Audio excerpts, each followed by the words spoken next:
The Airports Commission has backed a third Heathrow runway, saying it will add £147 billion in economic growth and 70,000 jobs by 2050. The report's release has revived intense debate over the runway's environmental impact.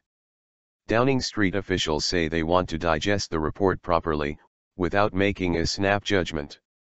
But London's mayor, Boris Johnson, told the BBC that a new runway would have a catastrophic effect.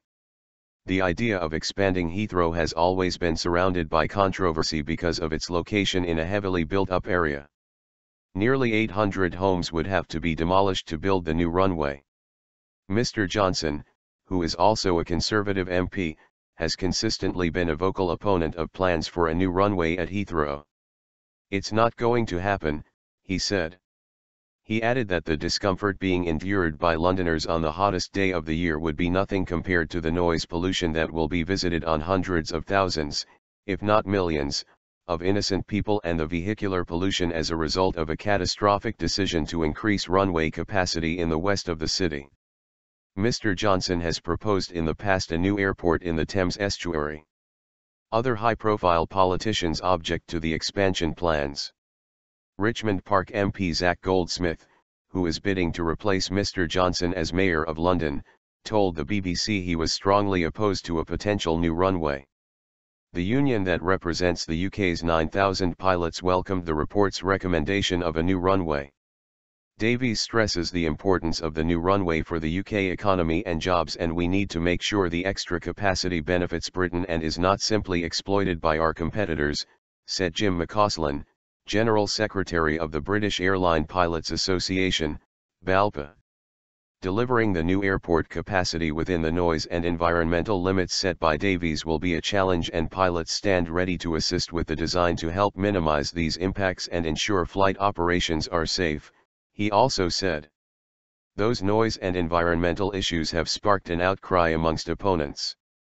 Sir Howard Davies's report said that the new runway should come with severe restrictions to reduce the environmental and noise effects. Night flights should be banned and the government should make a parliamentary pledge not to build a fourth runway. The report also recommends an aviation noise levy to fund insulation for homes and schools and says a legal commitment should be made on air quality. The Commission admits that expanding Heathrow would mean many more people affected by noise compared to expanding Gatwick. But it claims that quieter aircraft and home insulation would mean that overall noise levels would fall for people living near the airport by 2030. The new runway would cost £17.6 billion to deliver. Road and rail links around the airport would also have to be substantially changed, which could cost up to £5 billion.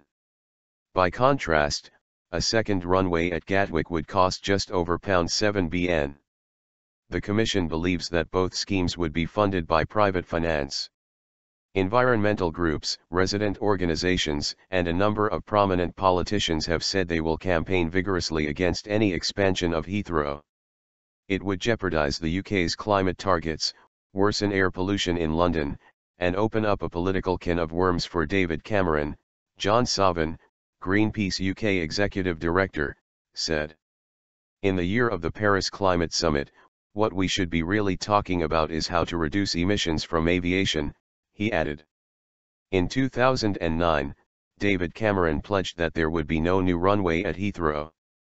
The government has said that it will give its official response to the Commission in the autumn, and it is estimated that, if given the go-ahead, any new runway would take more than a decade to build.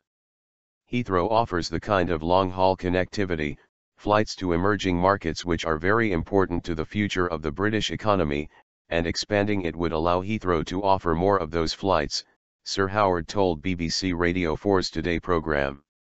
He also said the airport would become a better neighbour. Sir Howard said that a second runway at Gatwick was a credible option but was less able to provide connections to long-haul destinations and would create lower levels of economic growth. Heathrow welcomed the Commission's decision, saying it would now work with government to deliver expansion for all of Britain. But Gatwick Chief Executive Stuart Wingate said the airport was still very much in the race. The Commission's report makes clear that expansion at Gatwick is deliverable, he added. Clear and unanimous. A third option for extending the present runways at Heathrow was rejected. Sir Howard said that the recommendation for a new runway to the north of the present airport was clear and unanimous. It would also connect Britain to 40 new destinations. The best answer is to expand Heathrow's capacity through a new northwest runway, Sir Howard said. Heathrow is best placed to provide the type of capacity which is most urgently required, long-haul destinations to new markets. It provides the greatest benefits for business passengers and the broader economy. Adding capacity at Heathrow also provides an opportunity to change the airport's relationship with its local communities.